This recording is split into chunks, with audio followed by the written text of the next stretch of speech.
Welcome back to Morning Sun Homestead. This evening we're going to be planting some cold crops that we're going to try to make survive through the winter. Last year we did this as an experiment and it was immaculate the way we planted collard greens and kale, the way they lasted. We do have to put plastic over them, so we've built something for that. These are the seeds that we're going to be planting. Kale, a red Russian variety, so it's for especially cold weather, and then the collards. The kale does really good. It doesn't even have to be covered if you didn't want to. The wind is really hard on the kale though. It gets tall, and with the coldness and the wind chill, it's hard for it to survive unless it's covered. The collard, on the other hand, are not as hardy as the kale, but we're going to be planting the champion variety, and when you cover these, they do spectacular throughout the winter. This is the hoop house, you can say, that we have built to put across the kale and collards for this winter. As you can see, it's just made out of old 2x4s. We have previously used this. We'll put greenhouse plastic over it and we'll leave it long so we can put it in and we can open it and go inside and harvest our vegetables. Last year, like I had said before, we just spread plastic across the collards and the kale, and that worked fine. But when you get the wind, we had to lay T-posts, we had to lay wood, we had to lay locust posts, and it was just a mess. And then when it rained or snowed and it melted, we got all kind of water, and it's just a cesspool. So that's why we decided to just tear this off of a bed that we currently had. We've used this before, but not to this extent that we're going to put it on the ground in the garden. Now we're going to head to the greenhouse and get our plants started. ProMix is the potting soil that we have always used to start all of our plants, even in the spring when we do our tomatoes, our onion sets, our herbs, peppers, whatever we start, we always use ProMix. I like it because it's not heavy. The water will soak into it and not set on top, and then your seeds do not get any water. This is what it looks like. I know a lot of people make their own soil, and I commend them for that, but for me, it's just easier to go out and buy the ProMix. The soil's already fairly wet. When I squeeze it, I can get a little bit of water from being in the bag and drawing condensation from the sunshine, but I'm just going to put a little bit more because this is in the greenhouse, and we're going to make it a miniature greenhouse by putting a lid on top of it. I will have to take that lid off during the day because it will be too hot and it will cook my plants. So once you get it wet, we're going to go ahead and put it over into our seed trays.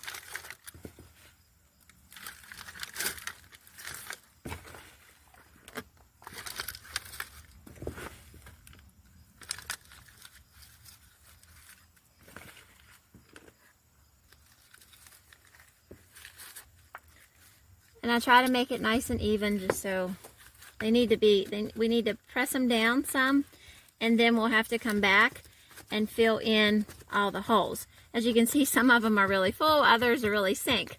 So there's a lot of air packets.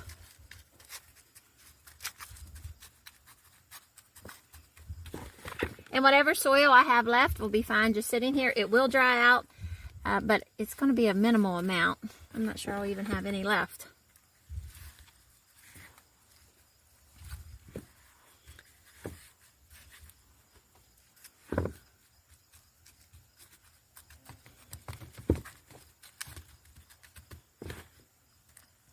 Okay, so there's our tray, and I didn't have very much left, but whatever it is, it will just sit here, and it will be ready for if I want to plant anything else.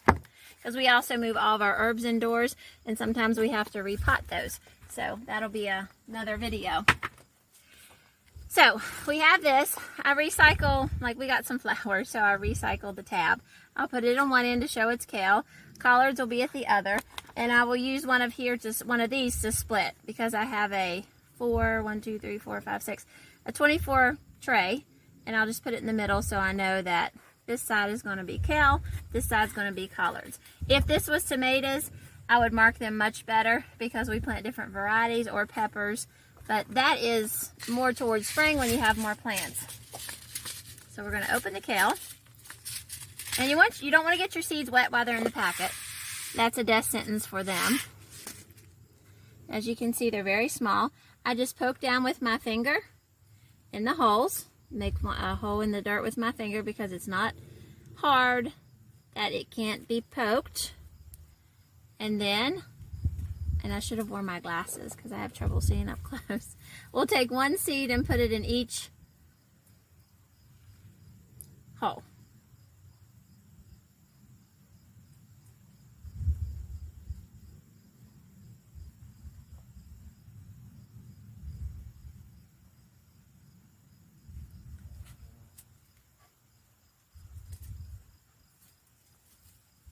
Alright, so there's one in each hole.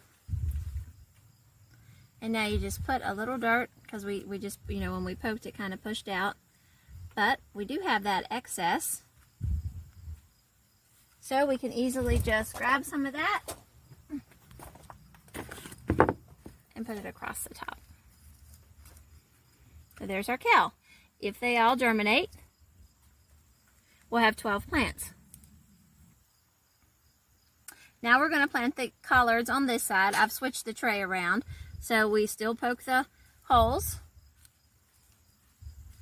And then we'll plant them the same way we did the kale. There'll be one in each hole.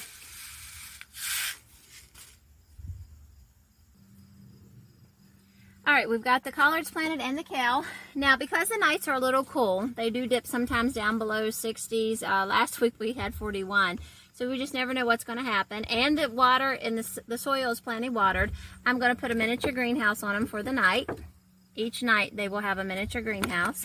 Hopefully they will germinate as quickly as another video that we have been doing, so you can see how that is. And then each morning I will come out and take the lid off once it heats up and the sun is hitting the greenhouse, because I do not want to scorch them. Once they germinate, because these are cold crops, I will take them out and set them outside the greenhouse during the day and night. At night I will still put this little greenhouse cover on top of them, but I will not leave them in the greenhouse because it gets too warm in here and it will scorch them. So we will be back once they germinate, so you can see I want to take you clear through this whole process, even to the point of planting them in the garden. So this is going to be a while video before you get to see it, but it will be well worth the time. It has been approximately 2 weeks since we started our starts of collard greens and kale that we're going to plant in the garden and put our cover over that showed previously in the video. I was going to wait until we had planted them in the garden, but I decided that we probably should just do an update video, otherwise it's going to be quite extended. So as you can see, these are a bit leggy just from being in the greenhouse, but I'm going to start setting them out now, and at night I'll put another little greenhouse over them so they don't get too cold, and I think that they'll get a sturdier stem on them. But they've come up very nicely, and all the plants came up, each little packet. So we're going to have quite a few. And thanks for watching this video. We hope that you learned something, and maybe this will help you be more self-sufficient to be able to feed your family in hard times. Hit the like button, subscribe to our channel as we're trying to grow our channel, and please leave a comment, and we hope that you have a blessed day.